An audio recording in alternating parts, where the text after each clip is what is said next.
So decision agents are an essential component in agentic AI if you're going to solve large, complex problems. The challenge is that if you have a complex decision that you need to make autonomously, and if you're building agentic AI, you're going to need decisions to be made autonomously. But these decisions are not a great fit for large language models. And large language models, of course, are the sort of key technology in agentic AI, but they're not a good fit for decision agents. So you need to build decision agents in your agentic framework, but you need to use a technology other than large language models. So why aren't large language models a good fit? Well, let's think about some of the things they're famous for. They're famous for inconsistency. They might do the same thing every day and then suddenly one day do something different. Well, that's not great if you're trying to make a decision. You really need people to be treated the same and not vary day to day, minute by minute, just because the LLM feels like doing something different. They are notoriously black box. They're very bad at describing why they did something. And it turns out often you need to explain to people why you made a certain decision, why they didn't get the job, why they didn't get the loan. And so you need some transparency in all of this. And large language models are not good at that. Even when you ask them to explain themselves, they have a little bit of a reputation for lying about how they decided what they decided. And then the final one is that in many business decisions, there's history. You have a database of information that tells you what you should do, what might be fraudulent, might be problematic. You need to be able to process that data and turn it into analytic insight. And large language models are not very good at that either. So for all of these reasons, you're just not going to use a large language model to build a decision agent. So what you're going to do is you're going to use a decision platform or a business rules management for the system for this. And let's just sort of reiterate some of the sort of key value propositions for this kind of technology. This is well-established automation technology. It's been in use a long time. And so we know what the benefits are.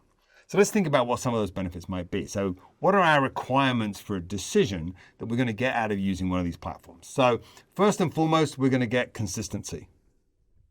So if I use one of these platforms, it's going to make the same decision the same way every time. It's going to give me complete control over exactly how the decision is made. And once I've defined it, every customer who gets that decision made against them is going to get it made the same way. So I get ruthless consistency.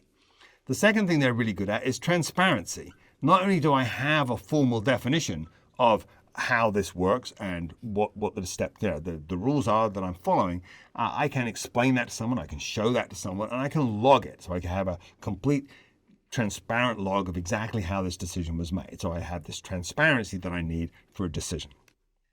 The third thing they give me is agility. Now, agility is important because the way I make a decision is subject to change without notice. Competitors change their behavior, the market changes, the regulations change, there's a court case.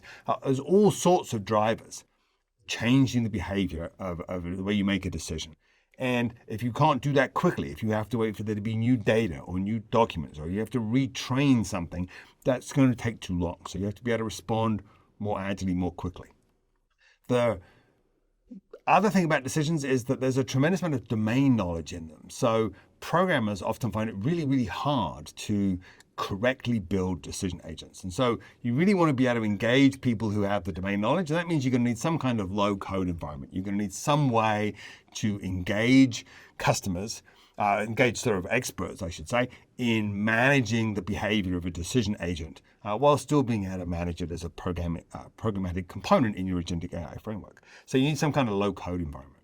And then lastly, you need this way of embedding analytics that we were talking about, where I can take analytic insight, I can turn historical data into analytic insight, and I can embed that analytic insight in my decision so that I make the decision more precise, more accurate, more analytically precise. Now, all of these are sort of classic benefits of using a decision platform, but let's just reiterate why an LLM is a tough call in these things. If I have an LLM, well, it's not really consistent. It's hard to make an LLM do the thing. This is a feature, not a bug. That variation, that randomness is part of what makes them so powerful. So it's very hard for them to be consistent. They're definitely not transparent, right? They're very opaque about how they did things. As I say, even attempts to get them to explain themselves are problematic. And if I go to a customer or a regulator and say, hey, I have this black box that's been explained by this other black box, that doesn't really induce confidence. They are actually, they can be hard to change, right? Their behavior is easy to get it set up. You don't have to code it. You just provide information to it. But it's then hard to change without presenting new data to it, retraining it with new data. You can't just like tell it to stop doing X, stop doing Y. If you've watched some of the news around attempts to block particular agents or make agents behave in a certain way, if you try and like just code something in quickly, you get very, very strange behavior. They're quite complex. They require quite AI level skills to build them and manage them. And as I said, they're just no good at structured data. They're not good at building predictive models out of historical data and using that historical data to improve the precision of your decision making. They're good at reading documents and tags. They're not good at structured data. So we're not going to use a large language model. We're going to have to use something else. So what are we going to use instead? What technology can we use to do it? So let's go back to the scenario I talked about in a previous video, where I talked about a bank that needed to lend money.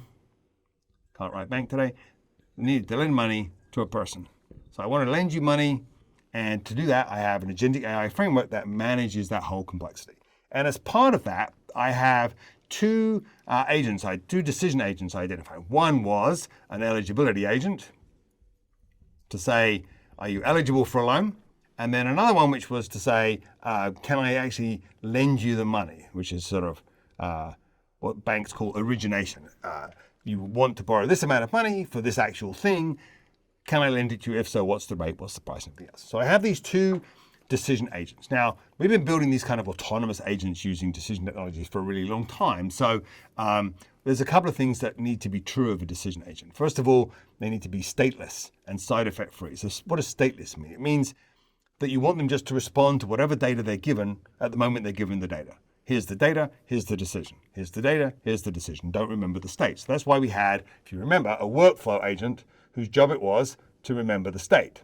So the workflow tracks the state and it gathers the data for us that we need, and it passes that back and forth to these agents.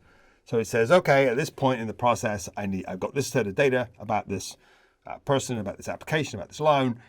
Are they eligible? Yes or no? And you get an answer back. And similarly with the origination decision. So they're managing the state, they're managing all that. And that scales better. It keeps the decision agents simpler, makes it much easier to check that you're not using things like personal information or health information inside the decision when you don't need to. So it's just a much cleaner interface. But why side effect free? Why is it important that your decision agents don't do anything? They just make decisions. Well, you want to be able to reuse them. So think about eligibility. Well, I might be using it in the context of a workflow for originating a loan. That's one use case for it. But I might have other processes, other workflows that do other things, that send you letters, or that tell a call center rep, or put you into a marketing campaign and so on. So I still need to know if you're eligible, but I'm going to do something completely different if you are eligible. And so by separating that, by not having the action be part of the decision agent, I get to reuse it in lots of different circumstances. So I have these stateless, side effect free agents. Okay, so how do I build one of these? What does that look like? What technology do I need to build a stateless, side effect free decision agent that has these characteristics? Well, we use what's called a business rules management system, or a decision platform. So decision platforms are software stacks designed to build, historically speaking, decision services that can then be wrapped into decision agents. So what does a decision platform have? Well, it has a number of software components. First and foremost, it's got a couple of editors. It's got typically like an IDE or a technical editor and a low-code editor in which you can write logic, business rules, decision logic. So you can lay out the actual rules, the logic that has to be followed to make a particular decision. And those two editors generally are then linked to a single repository. Now, this might be something like Git, but it might also be a more managed repository so that you can have version control and branching and all those things that is specialized for business rules and decision technology and available to your low-code editor. So this varies by platform, but they all have the concept of a repository in which you can do branching and versioning and all the kinds of repository things you need to do to make sure you have a current version of the rules and you can do development work and have multiple people working and all that good stuff. Now, once it's in this repository, and because it's a decision platform focused only on decision-making logic that is stateless and side effect free, you can do a lot more testing and validation of the logic. So you can validate that the logic is correct. So you can have often a set of tools that look at the rules that are in the repository and validate them. Is the logic complete? Are you missing criteria that you're not checking? Do you have overlapping ranges? All that kind of stuff. And it's much easier to check that in the context of a decision platform because the logic is written in a more declarative, less programmatic way, and it's managed as a set of assets that can be checked. So you typically have a set of validation tools so that the logic you write is more robust. And then obviously you're going to need to test it. Now testing tools can be as simple as the kind of JSON object, pass it in, see if you get the result you're expecting, UI that you would use like with Swagger or something like that. But they can also be a lot more sophisticated. Some of the decision platforms have very robust test suites where you can load up very large numbers of test transactions, run them through the results, check expected results, confirm you've passed all the tests and so on, and do all of this in a low-code way so that your non-programmers who are providing their domain expertise can also test it to make sure they haven't broken anything. Now, when it comes to decisions, testing is necessary but not sufficient because within those decisions, within those business rules, there are going to be thresholds, places where you make choices as a business or as an organization as to what that threshold should be. There's not a hard, this is a good threshold, that's a bad threshold. It's going to make a difference. So take loans. How much am I willing to lend you to buy a boat? Well, there isn't a right answer and a wrong answer in the sense that I can't write a test case for it. But the business could change that threshold and it has an impact. I need to be able to track what that impact is. And so generally, we have some kind of impact tool that takes a bunch of historical data and loads it in and then runs a set of simulations. So very similar to a test engine, but with a different perspective. Instead of saying this broke, this didn't break, it says, here's the difference. If you make that change to that rule, the results look like this, and if you make this change to this rule, the results look like that. So you can see what the impact of a change is going to be before you make it. So a lot of these tools, you have to deploy and put a test version out before you can do these things, but several actually allow you to do things like testing and simulation on rules you haven't deployed yet that are just in your repository and manage all of that essentially under the covers so that you can do it inside your development environment. So they provide a lot of tools to make sure you have the rules correct before you deploy them. Now, once you have them correct, obviously you do in fact need to deploy them. So you've got a deployment engine that deploys them as a service. So now I've got my rules service deployed, my decision service deployed, and it's going to execute those rules. It's got the code and the engine that it needs to execute those rules. So when you pass in data, it's going to give you an answer. Now, in this case, obviously, I'm going to expose it as an agent, so I've probably got some kind of MCP, Model Context Protocol server, that exposes these decision services as tools. And then those can then be wrapped into an agent and exposed in my agentic framework.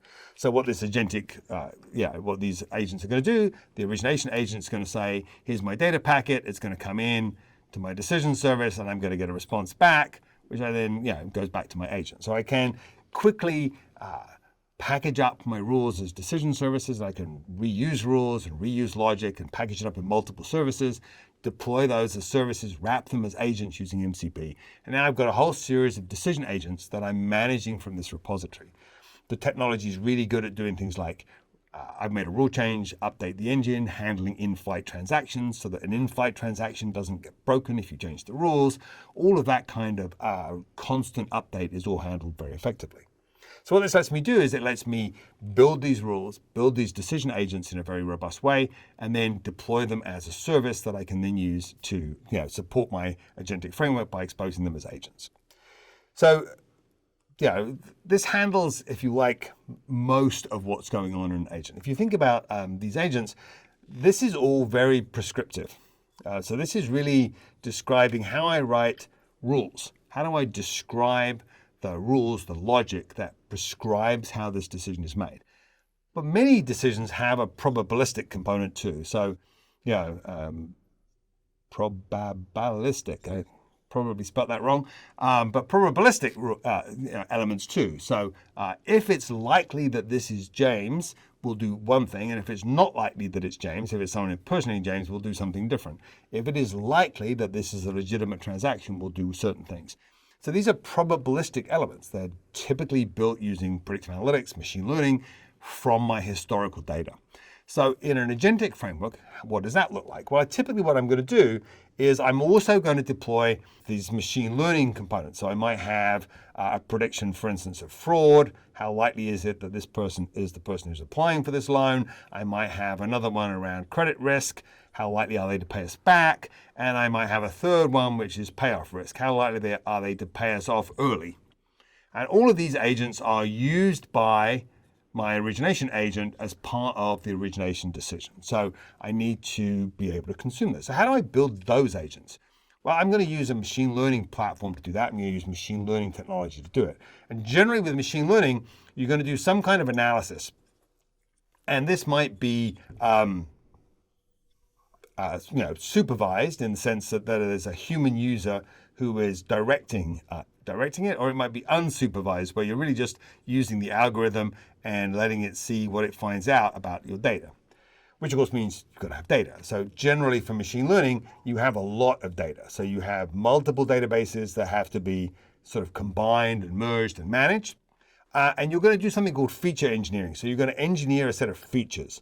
And features are predictive characteristics of one kind or another, things that seem interesting. They can be very simple. If you have a date of birth, they come up with an age. They might classify something. I'm going to say, which age range are you in? Less than 20, 20 to 30, 30 to 40, and so on, because the range seems important. But they can get quite sophisticated. They can say things like, how often have you been more than 30 days late in the last 180 days on a payment for a bill? Well, that has to be calculated from all this data. So there's a lot of work to not just merge this data, but calculate these features from it. And then I'm going to feed that data and my features that I've created into my analysis, run these machine learning algorithms, neural networks, regression models, decision tree analytics, all sorts of different analytic techniques to see if I can find patterns or classifications or make predictions based on the historical data that I've got. If it's supervised, I'm telling it what I'm looking for. Can you tell me which features will predict that this person will pay off the loan early? And if it's unsupervised, I'm more looking for things like, is there anything unusual in here? What counts as an unusual pattern of data? Because that might be indicative of a new kind of fraud, for instance. And so the supervised, generally driven by a data scientist, by a machine learning engineer. The unsupervised ones, generally, being kicked off and allowed to do their own piece. And then I'm going to go ahead and deploy these as endpoints that can be consumed by these agents. Now, we used to do a lot of analytics in batch, so we would run these kinds of analyses and then update the database with a bunch of scores. Today, much more likely to deploy them as individual endpoints, individual REST endpoints that I can pass a JSON obviously to score and get a result back.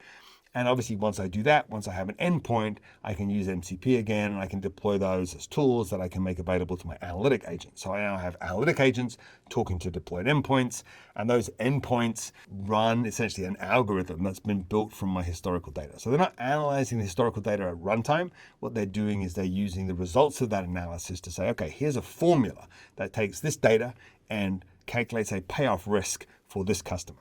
So I can see how likely it is this customer is going to pay it off early and use that as part of my pricing.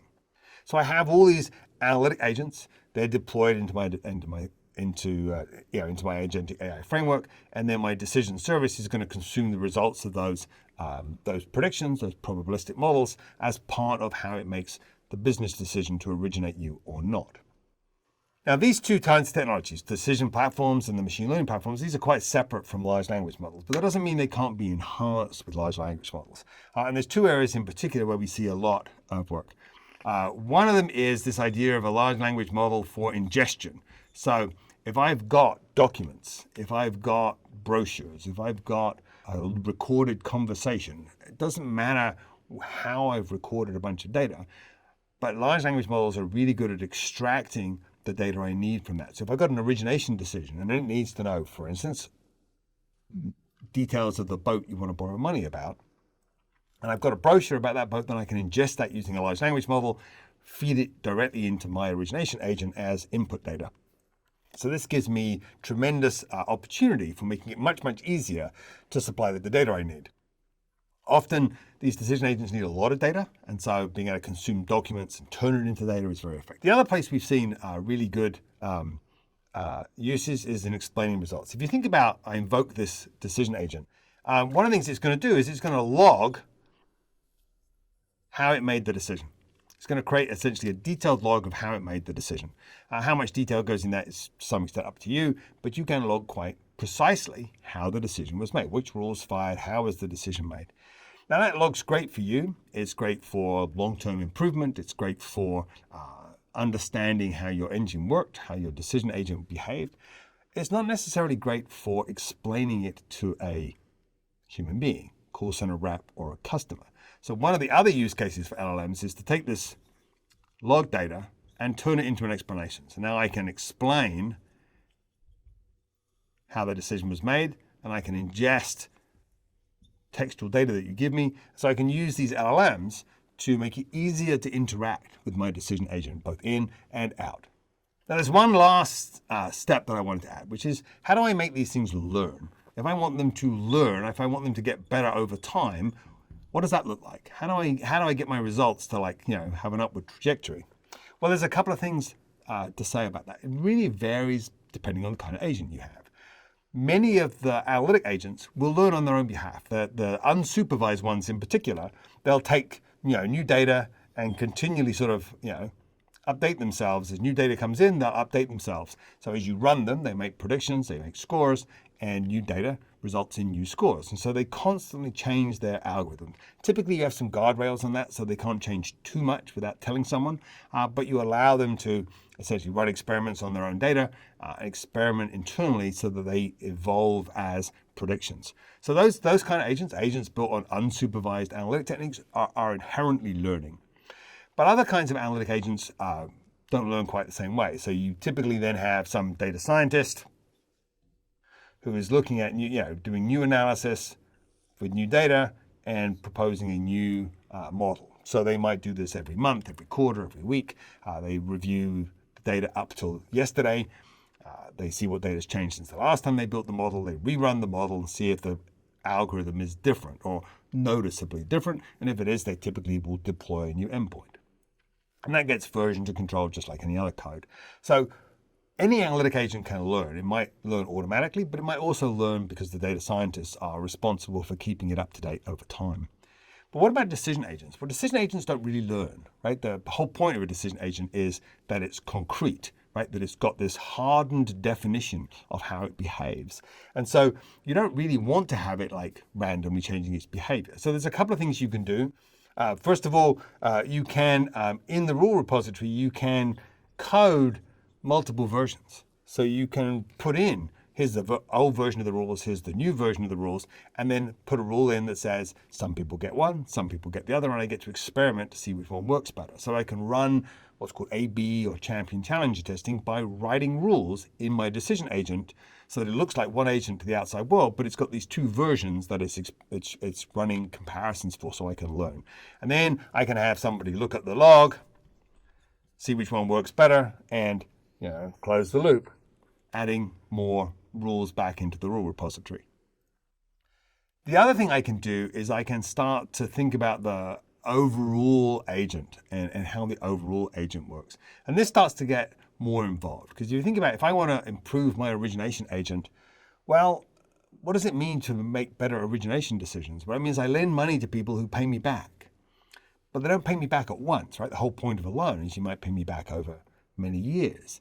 And so I can't really tell how good you're going to be at paying it back until some time passes. So I can't do a real-time feedback loop because it's nonsense, right? The idea that I'm going to find out in real time whether this was a good loan decision is just silly, right? So I have to be able to log how I made the decision and log which scores and predictions I used and what version everything was and store that in my log. And then I need to wait some period of time. And then somebody needs to come back and look at all this data and say, well, given this log data and the versions of the analytics that I used and the results I got out of this origination decision as processed through my workflow, and actually do that analysis work. So that requires a process and structure that you can follow. You can do it with Agentic AI, but you have to be a little bit more thoughtful about how you would do it. It's not enough just to rely on the individual agents to learn about their bit of the problem. Someone has to own the framework as a whole, the solution as a whole, and systematically learn from how well that works.